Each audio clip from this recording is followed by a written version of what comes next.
I'm Chris Murphy. And I'm Jennifer Logan. And we're the Community Theater Heroes. We host a weekly podcast where we interview theater companies, actors, casting directors, playwrights, composers, and other theater artists to give our listeners helpful advice, tips, and insight for their own careers. And life in general, because we believe that live theater has the power to make the world a better place.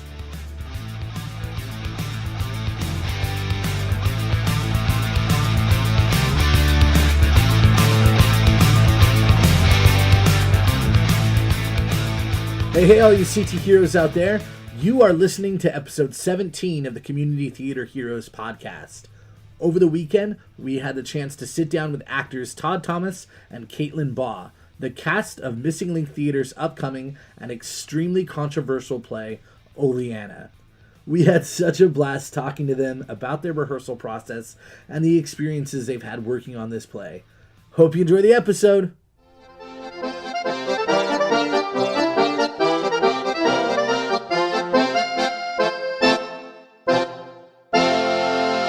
This is the Bare Feet and Cigarettes podcast. Well, coming to you live from the studio in Portland, aka Todd's living room. Oh, yeah, my living room. Yeah, hey. that's. Hey. I it's mean, a great living room. Smoke and mirrors. This is a fancy Actual studio. mirrors. It is. We're in a French water noir slides. cafe situation inspired by Little Maltese cafe vodka. With sweet Are tea you from gonna? the mill. Do you want me to get you some wine glasses so you can do the whole thing? I'm doing a radio play to give the The French cafe feel. Fully that. Where's our Foley artist? Grab the horse clip-flops. Garçon, coffee. Garçon. They love that. I'm not going to edit any of this out. Oh, no. This is your. I want to give you a shirt with that. I'm not gonna edit any of this out. Or don't worry, I'll edit it out later. I can always edit it. But he never did No, but he- edit it he later. never- Plot twist. Plot twist. It is On the surprising. front. The it's surprise. Hi everybody. Hi. Hi, welcome. We have Todd Thomas with us today. Hi. Yeah. We have Yes. Kaitlynn Baugh. Baugh. Not bra. Yeah, that's Baugh. That's a bummer. That was awkward. Kaitlynn Baugh is what I call her. I'll definitely edit For I wear reasons. bras very Okay. well, though. No, If you're you're not. wondering. Kaitlynn Baugh. Kaitlynn Yes. Baugh. Baugh. I worked with Kaitlynn on the Midsummer thing, and Yeah. then we worked with Thomas on Hitchhikers. Some It's show. early. I It's did early. too, by the way. I'm just standing here. Oh my But god. it's okay. I worked with him too. Oh, that's right. That's right. I Chris Murphy, you were in Robert Holler's, one of Robert Holler's play. we did the circus the play circus festival thing. Yeah, together. we were in that together. Back in the day. The too. clown support group. Yeah, the clown And rehabilitation. you were the homeless. I was the you were homeless guy that ate crabs. Oh my god, it was Some so of the funny. show. That was the one I couldn't see because, like a jerk, he was like, "They're gonna sell out," and I was like, "No, they won't." And Al was with me in that. Yeah, who you did Yes. the one with the shillelagh. out with Al. And you That's guys were on the right. train, right? Yes. Oh my Well, God, it was- yes, we were on a train car. I was a train riding hobo. Yeah. You had escaped from the circus, or? Yeah, I was like a human cannibal, Oh right. right? And then I caught on fire. Caught on fire, and so I left the circus. I was addicted to crabs. I'm a crab person now. Which, looking back, I should have probably not said that. That's all right. You two are awesome, by the way. Thank If you. You didn't say that, and I mean that with complete sincerity. It sounds like it. Doesn't it? I practiced In that it it. doesn't. He's such a good actor. Yeah. Well, I man, like so talented. 99% Don't let him fool you. believe What can You I could say it again too. Well, I mean, I just saw you in the Maltese Vodka Yeah. last week, and that was Fantastic. that was fantastic. I love it. Fantastic Love it. And- work. It was directed by our production manager, Sarah Fuller. Sarah That is Sarah. Fuller. Sarah does. If you've been listening sequentially, She's the one that will randomly make sounds in the back occasionally. Or fill in when you can't make it, huh? It adds color to it. It adds. Oh, I was gonna say that layers. You know, have you ever listened to other podcasts and they always have like people like the producers in the background? I love that. And then you hear in the booth, and there's always like this you know, sort of canned laughing in the booth. I was talking about this That's thing earlier. hilarious. Anna Faris has this really funny podcast. It's called Unqualified. Is she still alive? I'll kill I you. thought Chris Pratt divorced her and she died. Okay. Are you serious? All right. I was just kidding. But like every once in a while, they record it in their house, and every once in a while you'll hear like the kid kind of walk by and make random sounds. I think it's super cool, and I think it's authentic as Anna Faris, we all love heck. you. I know She you was love gonna us say something. still. I know. Anyway, The magic word. So I just clapped. That's terrible. We have We're We're gonna gonna edit that in out. post. Edit it out. I'll edit it out later. That's fine. So we have Todd And he Kaitlynn never with us did. today. Todd is the artistic director of Missing Link Theater in Portland, Oregon. That's right. And him and Kaitlynn are starring in played by David Mamet called Oleanna, Oleanna. and we are so excited about that. Yeah, let's talk about Oleanna for a second, Okay. and we're done. She's clever. She I is. know. I'm on it. I'm on it tonight. It's that chemist Just don't tap your talking. fingers on the table. We'll all be good. Don't So, Craig Fitzpatrick. what made you guys? Because I'm sure it came up at some point, and as the artistic director, you had to give it a green light, right? At some point. So, originally, I'm going to be very transparent right now. So, originally, we were going to produce Phineas and Ferb in this time slot. Okay. All right. And Who got to it first? And Jenny Newbury was in Baby with the Bathwater, our last production, and she said, when I brought it up in casual conversation, she's like, she texted me like, just I just saw like the announcement for the season, and it looks like Twilight's also doing Phineas and Ferb, so I contacted Dorinda, and like just emailed her and said, hey, I know you don't know me, yada yada, we were looking to produce this, and like I had the license rights, but so did she, obviously, because it's non-professional licensing, which means anybody can do it anywhere. Yeah, they don't care. There's no restrictions until you got a professional license, and then they shut all that shit down. Yeah. So I said, we didn't really know what to do, so I said, you know what, we're the new kids on the block, so we'll just bow out, we'll change our season. And We actually, volleying back that transparency, Dorinda and I have had a conversation about that specifically, and she was like, oh my gosh, he was just so sweet and so professional the way he handled it, and like, Wow. she was super high praises. And she came to see Baby with the Bathwater. Yeah, And I she saw did. her outside, before she got in, and she said, I'm so excited to like go out and see a show because I never actually get out to another theater. She's so busy. Right? Yeah. And I was like, I know exactly what you mean. People are like, well, what is your other favorite theater? Wow, when do I have time to do that? Like, go see shows? Are you kidding me? I know. After- But it's an interesting line between, like, especially, on the production side, it's a Yes. little bit more complicated. Yes.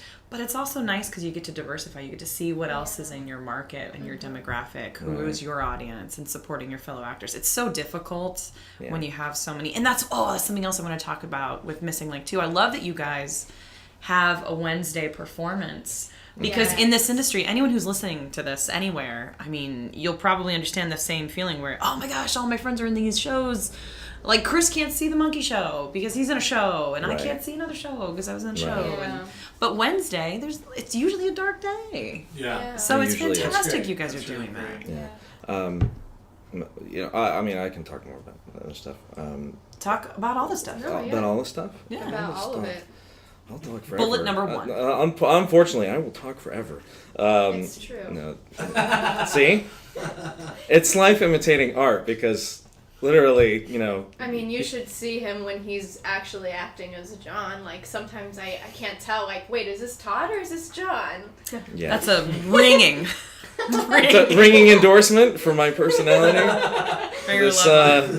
this misogynistic, Blend so egomaniac well together. professor. Well, let's talk about it. So you had chosen Venus and Fern, couldn't do it. So And we had Oleanna in the third slot. oh, So I said I spoke with Shannon because she was going to direct Phineas and Ferb, And so I originally wasn't going to be in Oleanna. That was not the plan. I was going to be in Venus and Fur. And I thought, that's a much simpler play. I could do that. But it's not. It's just a fun play, and I thought it would be really fun. So we moved that up, and I talked to Shannon and said, what do you want to direct? And we went through a bunch of scripts, and I said, what do you think about directing Oleanna? And so we moved it up, and she's directing that. And then it was all about, what do we choose for the third slot? Because now I got to, fill the third slot, which I can talk more about at some other time, like that new procedure. And it seems like there's a theme. Now, do you guys have a... There's no theme. There's no theme. Okay. No, but, I know that... But I have noticed that you guys have... both things that you were considering were 2 people casts. Do you find value in having a smaller cast versus a bigger cast? No, actually, I think from a business standpoint, a bigger cast yields a bigger cast, obviously, because they have more networking in the community. Mm-hmm. They bring in more family. They bring in more friends. So word of mouth starts to spread more. So you guys are gonna do Annie next time? My production manager Karen Fellner, who I know we wanted to have her, but she's doing a dragon boat race in Canada. Yeah, she's legit. She's legit. Hey, Trevor, say hi. There's a roommate crossing the room. That's right. Trevor Wild, professional dancer. That's right. Now it's official. Nice to see you again. I just plugged him. You see that? Good for you. I know, right? I like to do that. Plug him? Oh. Yeah. This is weird. Okay. And it suddenly got just as awkward as I expected it to be with Jennifer here. All right. Yeah. Yes. So, sorry. Let's continue. How are you going to... so, you chose an Oleanna. You didn't plan on being in it. Was there a reason why? That you... Well, originally I was going to direct it. Oh. Right. So I wanted to direct Oleanna because I thought that it was a personal challenge for me, and I was going to probably bring out an assistant director that was female, so I would have, the assistance of a female perspective because of the subject matter that it tackles. Can you bring that up really quick? Yeah. So in casual circles, and I say that the publicized theme of the play that they talk about is sexual harassment. So there's a professor who you never know his name if you just watch the show. His name is never mentioned, and his student Carol comes in to discuss her grade, right? And he tries to kind of get her out of the office at first because he's busy, and he's like, okay, yeah, but I'm not really interested. Here's some words of wisdom. Now get on your way. And then they end up having a very lengthy, kind of conversation, more one-sided because he's so, he's pedantic, right? He's very pedantic. Whoa. I know. Very That's misogynistic.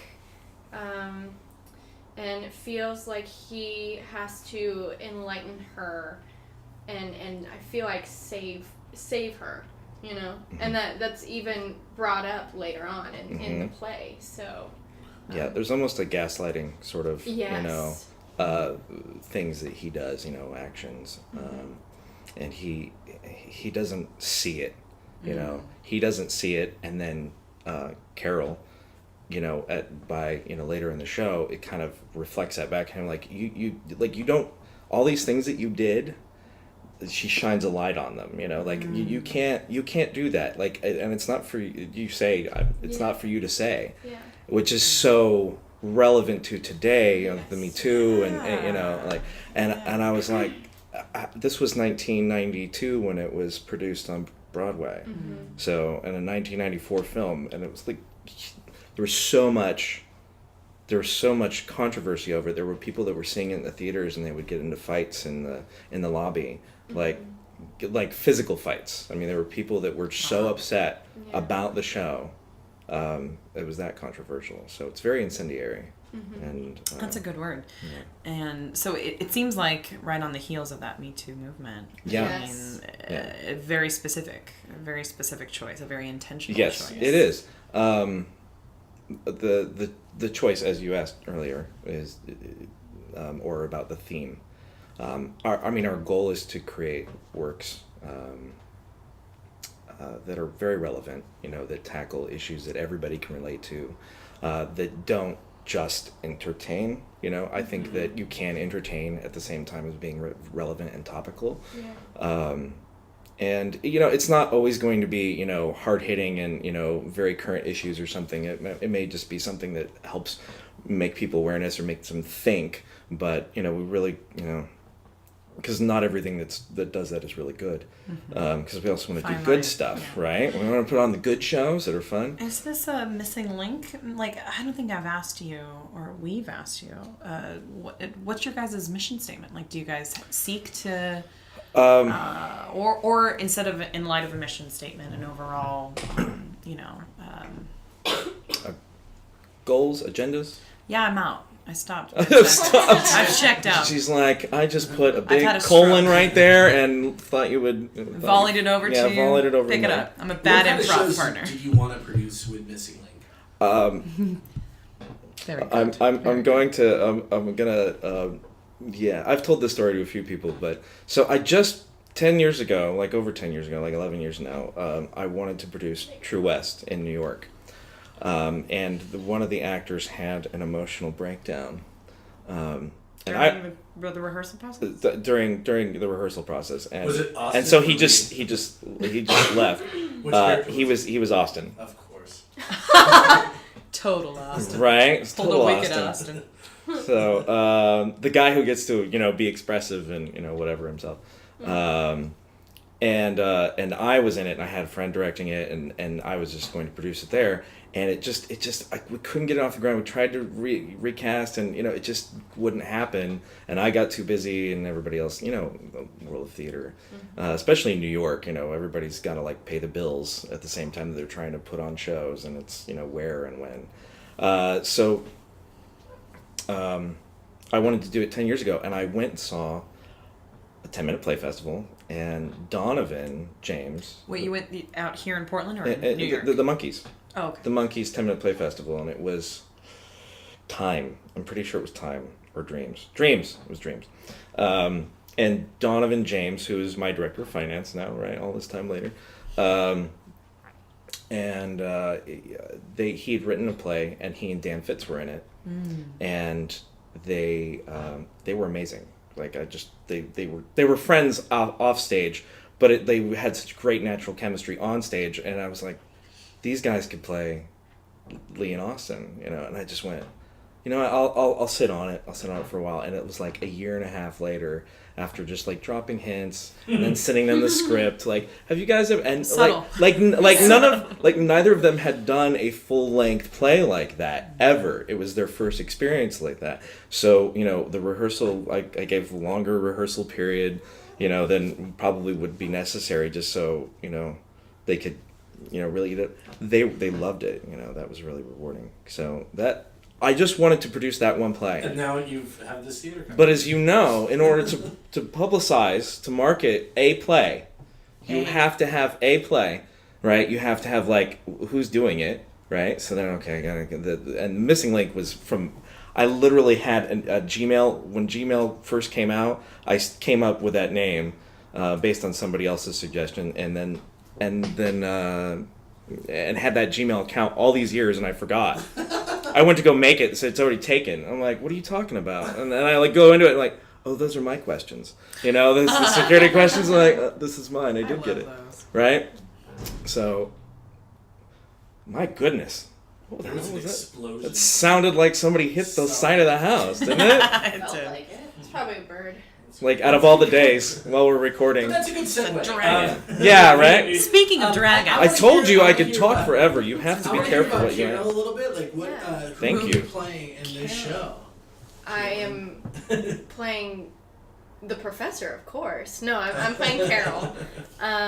Carol, who is the troubled student who comes in to the professor's class to ask about her grade, and she starts by just saying that she does not understand the text that he has provided, and she wants his assistance, and the professor is very, I mean, he's got his own life going on, and so she feels, I think, a little, you know, blown off, and like, this is your job. You're supposed to help me. Like, you're supposed to help me understand, and I want to know what you're talking about. And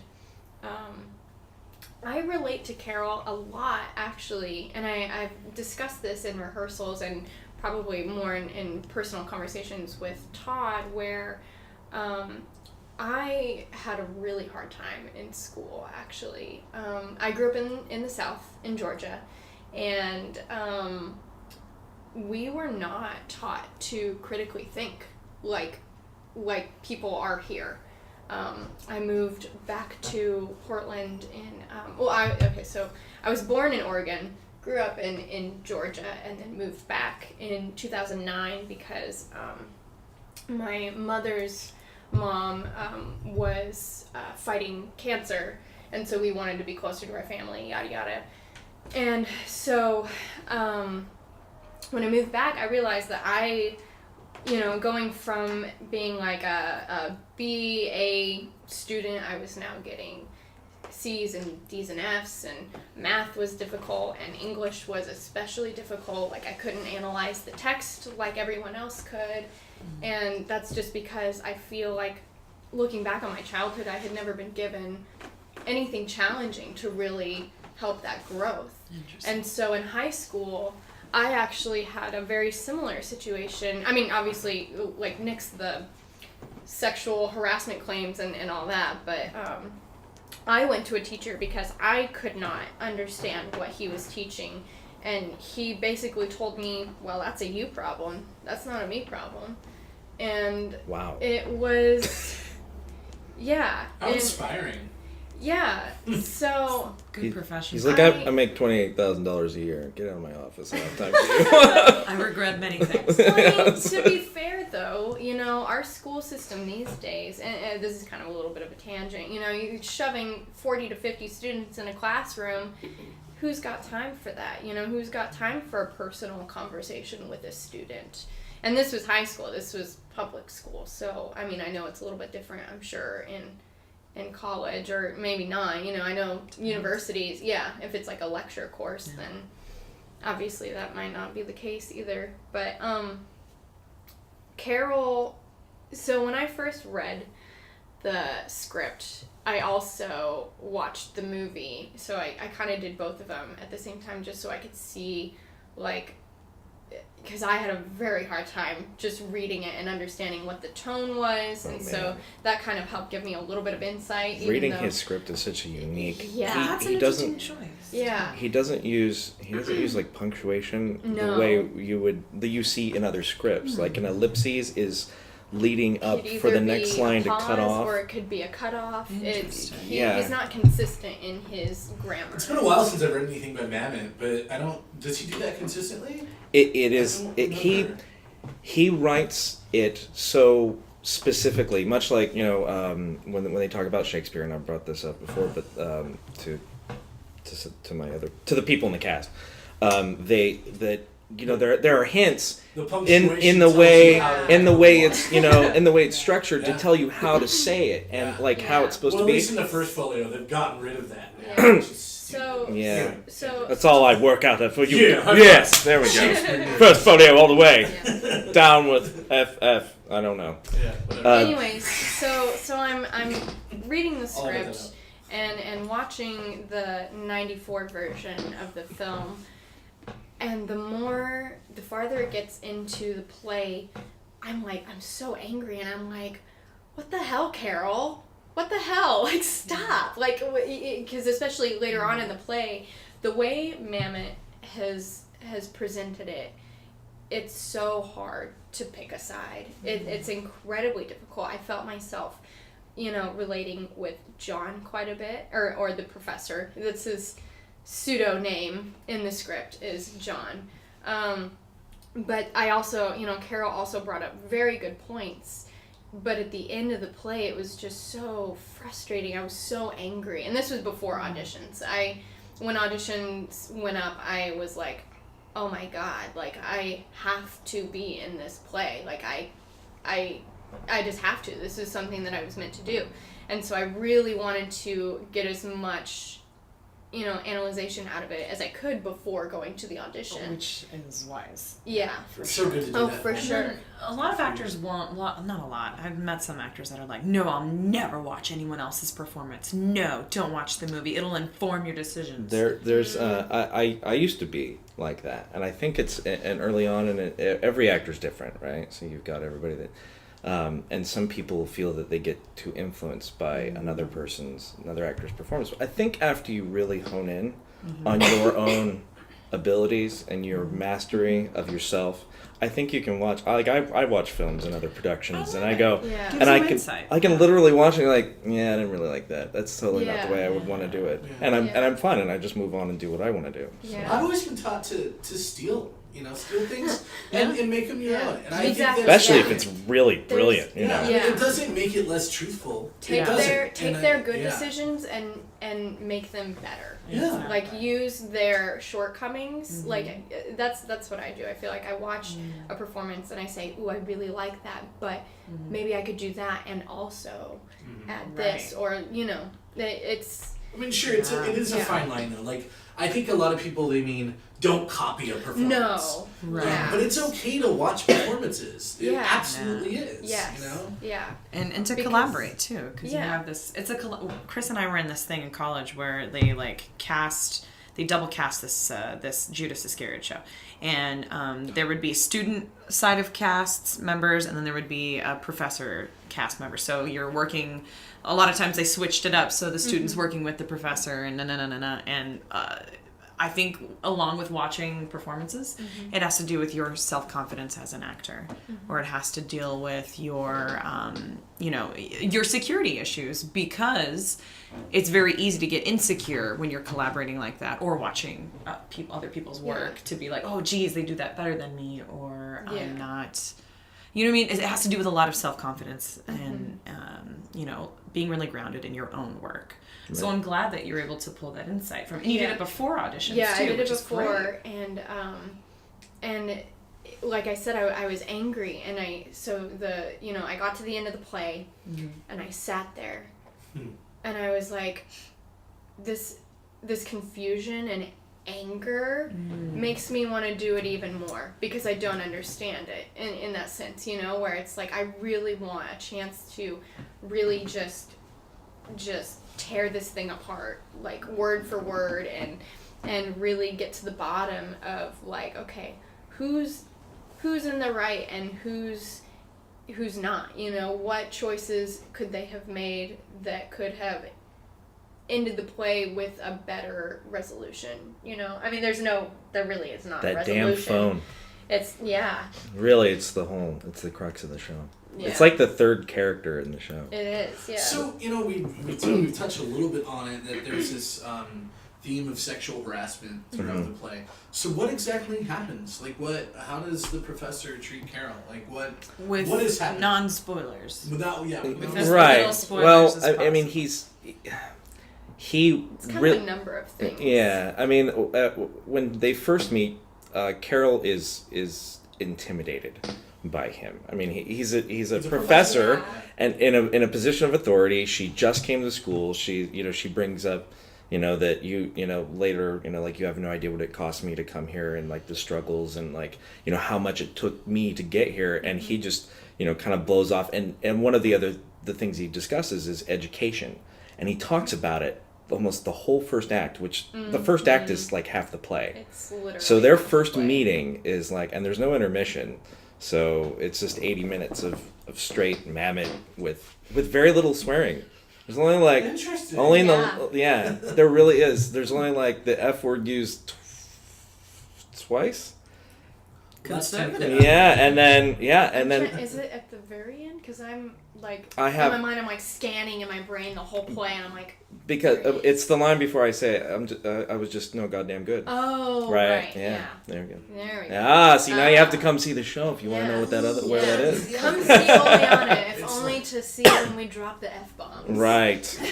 In a Mamet play. Do we get a prize when we Yeah. get that? Yeah. Right. Yeah, Do you we'll have a release little something from pamphlet. the- We'll have a little pamphlet where you The like, price it's is like a right. question like, when did the professor There's a quiz. say, yeah, there's a Perfect. quiz at the end. Normally it's like a drinking game with David Mamet. God, that's dangerous. Yeah. But anyway, so back to the original question. The professor Just keeping us in line. in the beginning, when he kind of feels like he has to enlighten Carol, he is very, like I said, misogynistic, and he tries so hard to be relatable, but he crosses that line of from being a professor to trying to, he says, look, I'm not your father. And that is kind of where things start. I know, right? I think that's the first moment, and she's like, she is taken aback and is just like, what did you just say to me? Like, that's not okay. Yeah. And then, so then later on, she gets very, very frazzled, and she's, kind of having a freak out. And so the professor takes it upon himself to guide her. She's up and she's trying to leave, and so he like guides her back to her chair, like physically is touching her, guides her back to her chair. And no spoilers. Just kidding. I'm just messing. Well, I'm not. I don't. If you call that a spoiler, I don't know. But that is crossing a line. Yeah, absolutely. And she's upset at that point. She's very upset about just how the conversation is going. Right, because she's frustrated because he basically says you're fine. You're just angry. Like you're not angry. stupid. You're just angry. Yeah. Let me tell you how you feel. Let me tell you how you are and what your problems are, because I understand you. Yeah. And like Todd mentioned, with the phone being the third character, I'd say that the fourth is this mysterious group that Carol has, that's referenced several times throughout the show, that she, after their first meeting, she brings up this group that she's been talking to about the instances from Act 1, and it's never disclosed who this group is. It's never disclosed what exactly they're talking about, but it's very much implied. There's a lot of ambiguity in the script overall. It's never discussed what he's a teacher of, what the class is. Yeah. You don't know his name. No. Right? So Maybe that's a choice, though, to make it so so applicable. universal, so that you don't get locked in and to the details, and so you can relate to it more. I think that's great. So we, have come to the conclusion that this group has a huge impact on how she comes back in Act 2, and she's a lot more poised, and she's trying to be smart and using, stronger vocabulary than the first act, because I think that she's trying to be somewhat on par with the professor and say, look, you're wrong. Like, you're wrong to tell me how I feel, and you're wrong to try and convince me that, everything is fine, that what you did was okay to speak to me like you did. I'm excited to see you play that transition, because there's so many different layers. I'm like interrupting. I don't know. Oh no, that's okay. I just because I don't know if you've ever had that experience where this is me, but if you've ever had an encounter like that, and then there's this kind of a not stereotype. Help me out with this word, prejudice. Maybe, I don't know, with the women and being hysterical, right? Oh, yes. This thing. Yeah. So a lot of times whenever I'm in a situation and I'm upset, I'll start to cry. Yes. And it's fury tears, not sad tears, because now I have to relegate, okay, well now you're upset and you don't want to be hysterical, so the only outlet for that and then of is course is liquid. And then of course men I liked face better than I've liquid. upset you, you're damaged. Exactly. Well, are you playing with levels like that in here? I'm so excited to see how you play with that. How she can still be poised but still upset. Yeah. Yeah, Like, that how is many? something I feel like that is definitely a challenge. And in the beginning in the process where we were, describing the growth between just Act 1 to Act 2, where she comes back and she's like at first it felt like a totally different person. Like I feel like I need to still need to have that insecurity in there that like comes out from time to time, because it's like a newfound power to her, like this ability to call somebody out on their crap, but me personally, I know that, you can get in an argument with somebody, or, you can be really insecure and get in an argument and feel like you're in the right. But for people like me, who struggle with like things like anxiety and stuff like that, it's always in the back of my mind, like, oh, maybe you're not right. Maybe the things you're saying aren't right, or, So I feel like that might be something that Carol also deals with, especially because in Act 1 she was basically gaslit, the whole time. Like, oh, you're not stupid, you're just angry, And this show has been such a challenge. It's definitely the most challenging thing I've ever done. But it's really an adventure, and it's really... Analyzing Carol's character has really helped me look inside myself as well. Just because the similarities, now that I've really started to pick apart the text, it's scary how much I feel like very relevant. Yeah, how much I empathize with Carol as a person. I think both of us have found that we relate. Well, for that we sure. identify Did with our characters. Did you expect to identify with the professor? Or did you expect to identify with Carol, or vice versa? As much, no. I think a lot of it, because one of the other interesting topics in it is education, higher education, and the value of it. And as we're stepping forward now, and this was 1992, as we step forward now, like the value of your degree is plummeting. Mm-hmm. Everybody's got like a master's, now at the bottom level to get anything anywhere, and it's depressing, and it's really expensive, and so many issues. Right, and he brings up like, why do you need to have higher education? People cease to ask, like, what good is it? People just take it as a matter of course that you need to go to college, that's how you succeed in life. Yeah. And he challenges that, and he's a college professor, and that confuses the hell out of her. So she's like, what are you doing? Yeah. You're saying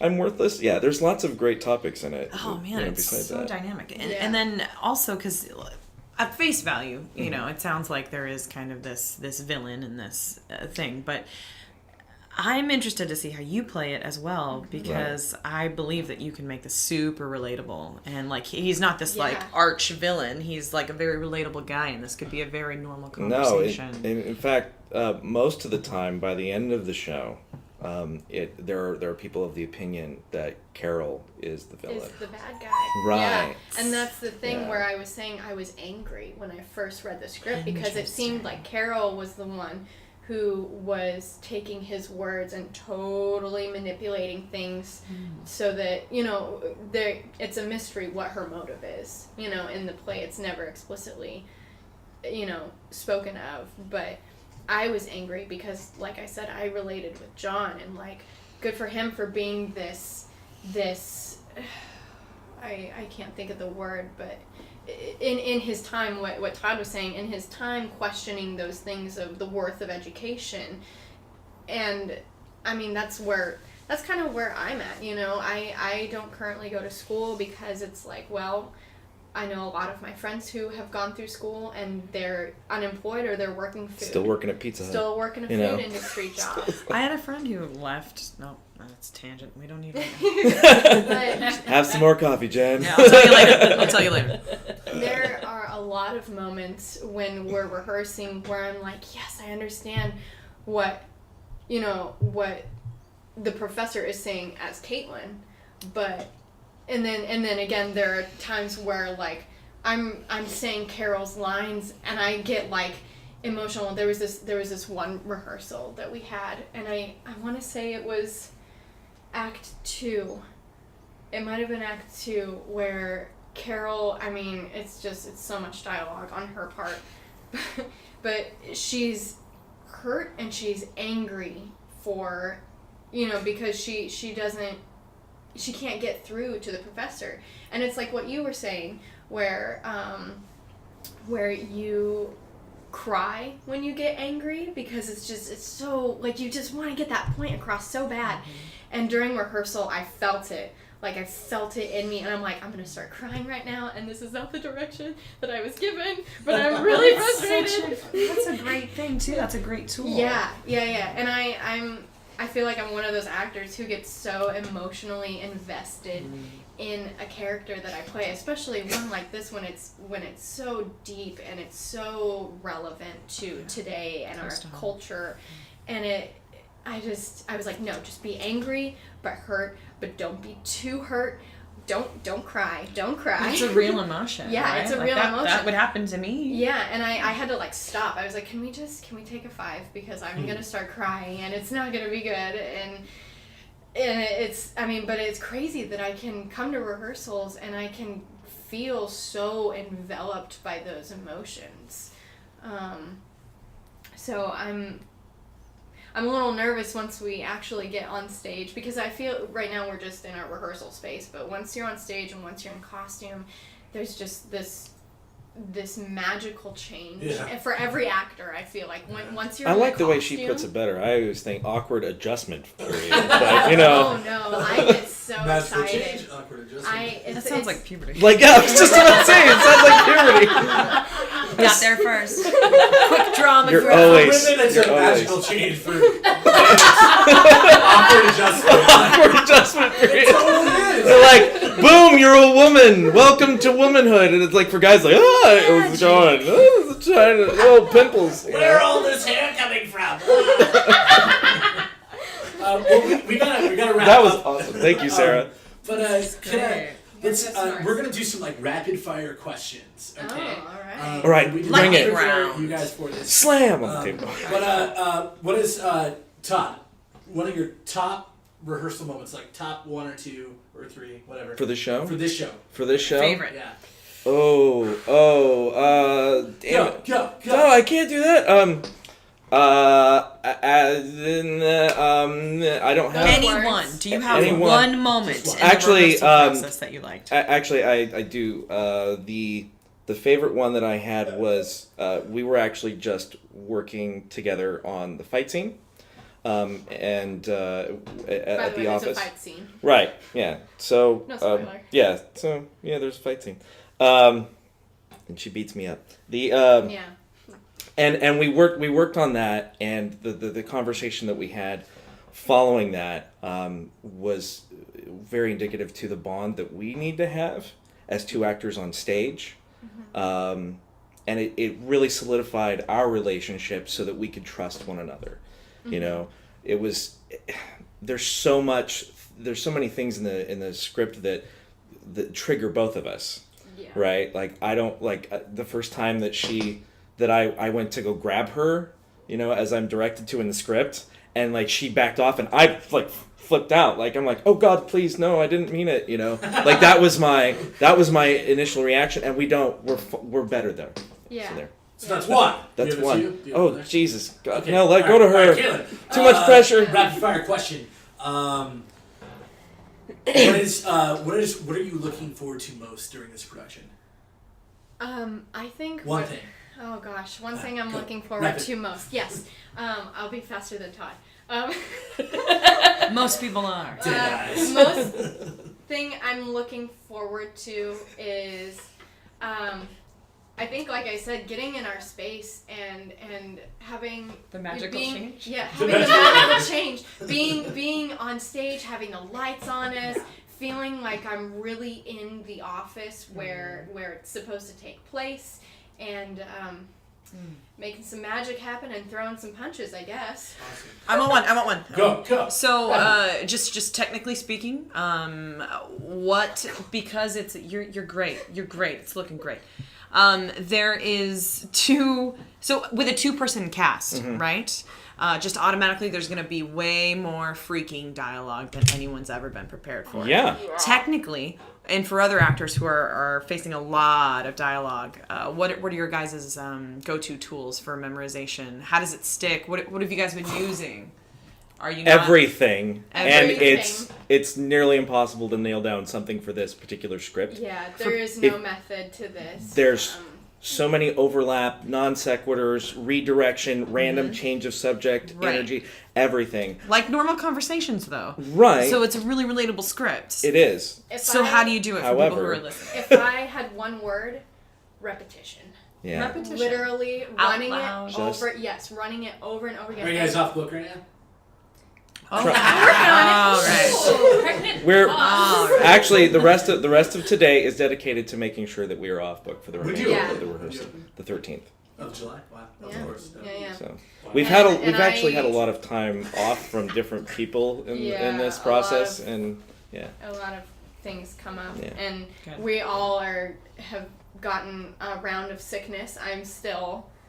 If you've heard me coughing this whole time, This is exciting that I'm listeners next. are furious. But I think the most difficult thing though is that it's such a hard script to take and just go do it on your own. I mean, the big chunks are easier, but like the back and forth, I tried doing it with my partner at home, and I literally got angry at him because I'm like, no, you aren't doing it right. You aren't cutting me off like you're supposed to. right. He's waiting for you to finish your whole thing, and his line is Ev. Yeah. Like not even the full word every. It's Ev. Ev for but I see you see it. Like those are your lines. That's your dialogue, and it's like that's how do you? So just running it out loud. You over literally and over. have to just go over. We got together and had one just reading Act 2 together over and over We went and over, over. I swear, like 6 or 7 times. Wow. And then by the end of it, we felt really comfortable with it, as opposed to the other acts. But they also have big, solid chunks for both of us, and not a lot of grounding chunks. Well, that Grounding sounds chunks. amazing. That's a memoir. We are Flowing so chunks. excited to see it on Yes. July 13th. Thank you guys so much for taking the time to be on the Thank show. you. Thank you guys for Appreciate you guys. having Such an us. honor. This is a pleasure. I've Privilege. been so excited to do the I know. podcast. I I've been know. so Since the excited. very first And I was podcast. like, is this kosher to talk about with people? I'm not going to say anything because I'm going to surprise them. But I didn't know if it was like a spoiler thing if you guys like do like, surprise, this person was on. It's not The Walking Dead. Cool. Okay. I'm going to go get my time machine. And She's like, it's not there yet, but Guess but it will what? be. All right, guys, It well, will thank be. you again. Is there anything, you. any final thing that you want to leave to our audience? My only thing is please come see this. We've all been working our butts off for this. We both have lost a lot of sleep, and not just us, I'm sure our director and our whole team, and just come with an open mind because it's a very difficult pill to swallow, but I think if you come with an open mind and make a decision for yourself on what you think is right, or just come see it. What would you guys like to leave with? Maybe some of our audience members that don't live in Portland that can't see the show. Like, what? I would suggest that they can't see the show. Or Move closer. Take a day trip. We have Are you Wednesday inviting more shows. people to Portland? Yeah. There's too many. What are you comparing? Aren't you in Vancouver or something? But this show does have a lot of. This has a dark subject matter. Yes. Yeah. Yeah. I would suggest, like, if it might trigger some Yes. people, especially at the very end. The very, very So it's the end of the show is explosive. graphic. Yeah. So and probably unexpected, and it deals with a lot of topics. Just we wanted to have talkback so that we could Nice. but But he we can't. he forbids them. At this point. They are banned. There is no, within 2 hours following a show, you were not allowed to talk about it on the set or about the show at all, or even somewhere else. You can't even reconvene somewhere else and do it. Yeah, it's in the license. What? I know. It's just a Why do we recent, get to this now? right? I know. Well, Yes. We'll talk about it Exactly. with the director. All right. Okay. Cool. All right. Thank you guys. so much. Where can people get tickets? Oh, yeah. We probably should- You can go to missinglinktheater.com. It is theater RE, just so everybody's... Theater. Yeah. We've been waiting for people to send us hate mail. Yeah, spell Community Theater Heroes with an ER. What's wrong? Commie. You know, we can debate that outside of this. But 'cause you know, I bought both domains. Anyway, so you're right. You're just like, I don't care. Wherever you go, it takes you to the same place. Whatever Thank you you think. so much, guys. Thanks, Yeah. guys. Thank you. Bye.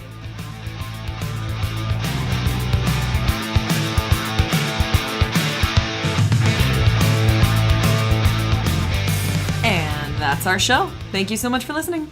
If you'd like to find out more information about their show, go to missinglinktheater.com. Again, it opens up mid-July at the Headwaters Theater in Portland, Oregon. If you would like to hear more about Community Theater Heroes, visit communitytheaterheroes.com. Oh, yeah. And if you like what we're doing, and we assume you do because you've listened all the way to the end and this has been like 45 minutes, please rate us on iTunes. Like us on Facebook. Yes, like us on Facebook. Follow us on Instagram because we post really cool things sometimes. The end. The end. See you guys next time. Bye!